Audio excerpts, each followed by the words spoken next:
it's Colleen, and today we're talking about the tarot decks that we want to use more in 2019.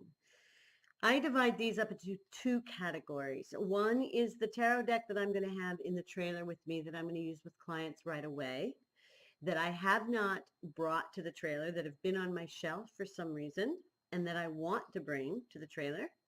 And two are going to be decks that I'm sort of gathering and saving up because I want to study them. I recognize the value of them for educational purposes and to deepen my understanding of tarot and where it came from. And they might be a different system that requires study. So that's more time to spend with those decks than I've been. To start with the first one, which is decks that are pretty much Rider-Waite based, and that I can read, but I can't figure out why I haven't spent more time with them. I'm going to begin with a deck called the Darkness of Light Tarot. And my camera goes in and out trying to focus this, so please bear with me, be patient. And the good news is this is a deck you've seen. There's plenty of walkthroughs on the internet with Kelly Fitzgerald.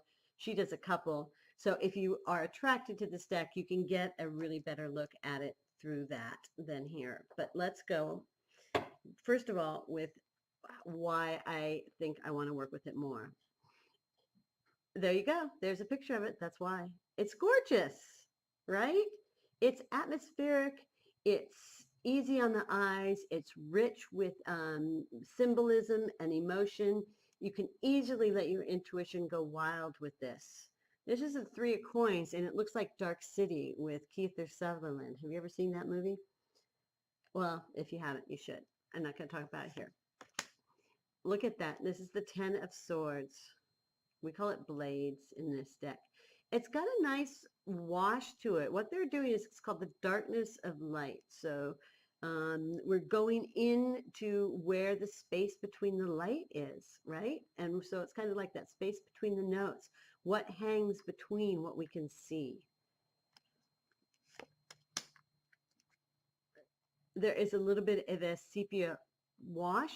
So sometimes, depending on the suit, they will be pink for a certain suit and blue for a certain suit and green for another suit.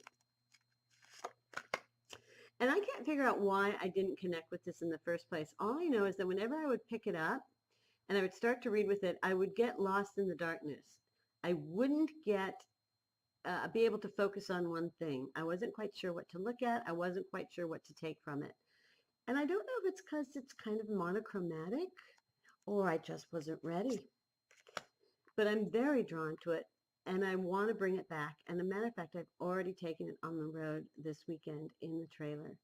I've started using it with clients. I took out some of my others, and I brought this one in. Now, look at this 3 of Cups. This is what me and my friends like to do on Friday night. No, just kidding. This, to me, it exemplifies the feeling of what the 3 of Cups is trying to say. It's trying to say celebrate. Enjoy yourself, commune with your friends, connect with your friends, create bonds that can't be broken. This is living, feeling your body, living large, letting go of everything, including your clothes. This Ace of Blades. I love this Ace of Blades because it's like awareness and insight falling from the heavens. It comes out of nowhere and you go, I get it. I see. It's the moment that the Ace of Swords means when you finally get the point. Anyway, this is a beautiful, beautiful Ace of Swords and really resonates with the way I read it. A 2 of Coins. Here she is. She's doing the work. She's got both of the coins. She's got them balanced, and she's doing it. She's taking it on. It's a lot, but it's important to her, and she's making it happen. So that's the Darkness of Light Tarot, which I am putting back into rotation for 2019.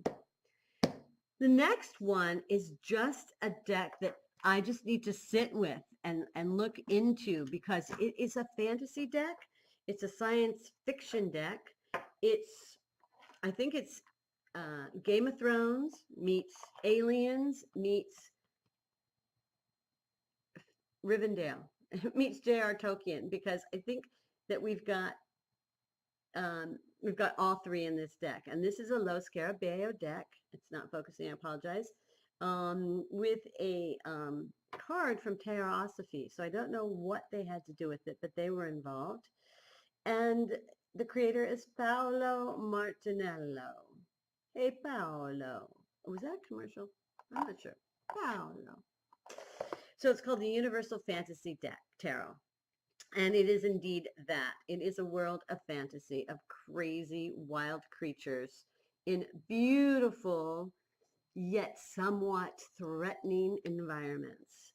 We've got large people, we've got small people, we've got all kinds of humans and animals and aliens. Right here, I'm waiting for this to focus for you. It's having a hard time. Huh. Some decks, it's having a harder time. There we go.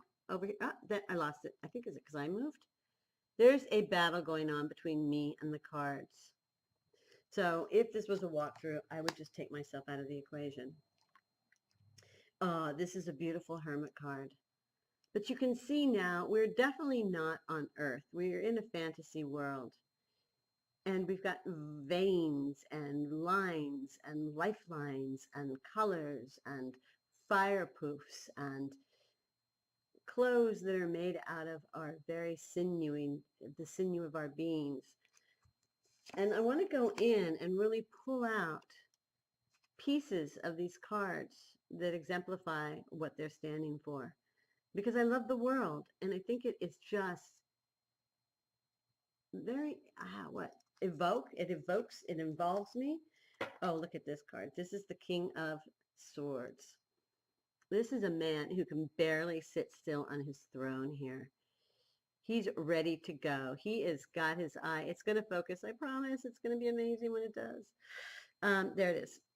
You see him? He's ready. Look at that. He is perched on his throne. He's stalking. He's ready to go. I think they're fantastic. Oh my God. Look at this Ace of Pentacles. Okay, I'm excited. I am so excited about this deck. This is from, what is it? Munchin Brunhauser, or who was that Terry Gilliam movie? I can never say it, so. It's not that I got it wrong. It's that I never got it at all. Hopefully it will focus. I'm so sorry, you guys. But this is the Ace of Pentacles. You really feel like you're on the beginning of a journey when you look at this card. And it's an intricate journey. It is not simple. It's got a lot of working parts. You've got to plan. You've got to be organized. You've got to stay diligent with it in order to get it to fly. And here, oh my God, here's the Knight of Pentacles. Right? His disc is a ball of energy. Gorgeous, right? Wow. Let me see if I can find any other ones that... Okay, you want to see Death, La Muerta. Hopefully it'll focus. This kind of reminds me of Sleepy Hollow. It definitely looks like Johnny Depp and Tim Burton. So I want to get this in the trailer. I think it's not just entertainment value, but it's sheer artistic depth, breadth, and delight, right? I think this is a great, great deck. Okay. I've been carrying on with those decks. The other decks I'm not going to spend so much time with because I think I can just tell you about them and you'll get it. The first one is we're starting to get into decks I want to spend more time with because I want to study them. And this one's the Herbal Tarot. And it's a associations of herbs with the card. Now, I don't know how much I'm going to gain in terms of tarot wisdom from knowing an herb association with it. But I do think that I'll gain a lot of information about herbs with a tarot association to it. So I'm looking forward to doing that, a little bit of hedge witchery, right? Because I do like to make my candles and I do like to make my spells and in my candles with herbs. So that I'm going to go after a little bit. And then we go into the different systems that I want to learn. And I'm not really going to promise they're all 2019 because I told you I'm doing Benebell Wen in June, July. So even if I get to these, I don't know, but they're on the list and they might be on the list for a couple years. You might see them a couple times. The first one is the Thoth system, the Aleister Crowley Tarot. And I think that it's one that you're probably going to go, she doesn't even know that that's upside down because she hasn't studied it yet. I do. And so, you know, Miss Harris's illustrations are to me superb, sublime, and they go, I think, deeper than the Rider-Waite. I mean, I think that's arguable, I guess, in terms of how long you've been studying and how you can apply it, but there is probably more direct symbolism and initiation and I can't think of the word I'm trying to think of when it comes to symbols and colors. There's a word I'm trying to think of, but this system I do want to pick up and learn. I just didn't want to be initiated by Crowley and his mindset into tarot. I wanted to have my first language to be Rider-Waite Smith, and but I do love it, and I do think I'm a little intimidated and I'm a little awed by it, so I'm excited to work with it. Along those same lines, I'm also awed by the Golden Dawn. The Golden Dawn, I'm even more excited about learning than Thoth. And I don't know why. I think there's something very simple and sweet and direct about these images that says, listen, this is a mystery school deck where we are evoking, that was the word I was looking for, evoking certain rites and initiations by the use of color and the symbols and where the symbols are placed and how they're held.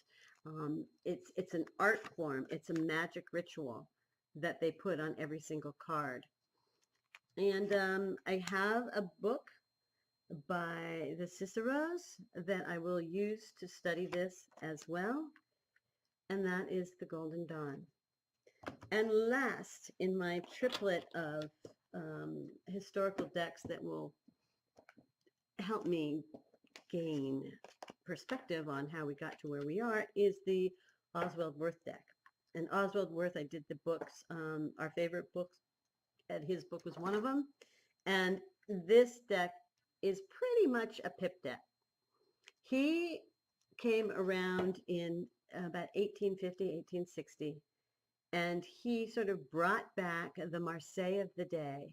He reinterpreted it. And a lot of what he did, Aleister Crowley and Rider-Waite used in their decks and in their Golden Dawn.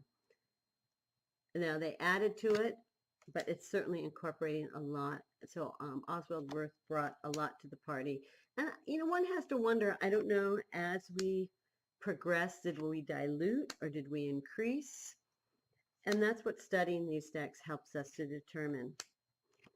It's pretty much a pip deck, as you can see, but it's a very, very pretty pip deck. And that is deck, I guess that's really a total of 6.